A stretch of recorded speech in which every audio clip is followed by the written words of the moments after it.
How can this be considered a green car?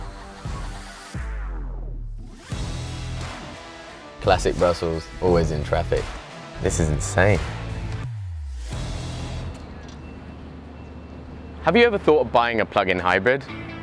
On paper, it's not a bad idea. You can use the engine mode for your longer journeys, and you can use the electric mode for the shorter journeys around town. However, there are concerns about how clean they actually are.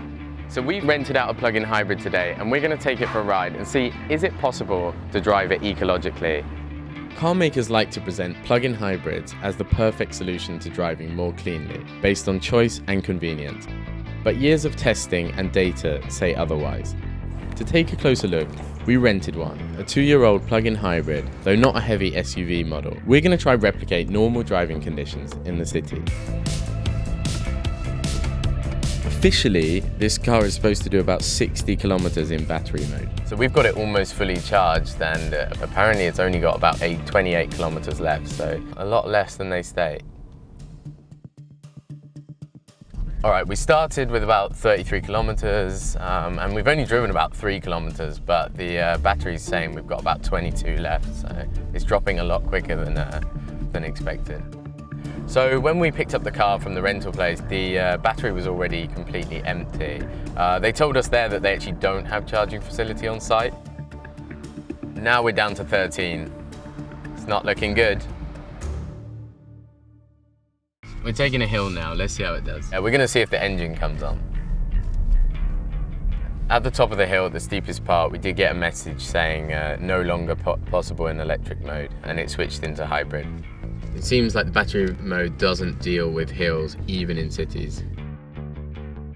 So if you can't drive your charged plug-in hybrid in the city without the engine coming on, that kind of defeats the purpose of saving on emissions and fuel. Down to 6 kilometers now, not long to go. The battery is now empty. We're now using the engine. Not very clean, is it? How can this be considered a green car? And look at this, our fuel efficiency so far today has been 2.1 litres of petrol per 100 kilometres. Officially, it should be 1.5. That's 30% more.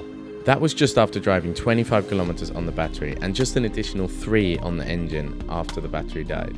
The fuel consumption soared in the 15 kilometers driving back to the garage. It jumped from 2.1 to 3.8 litres per 100 kilometers. That's more than twice as much as it should be. The manufacturer claims you can do about 60 kilometers on the electric mode.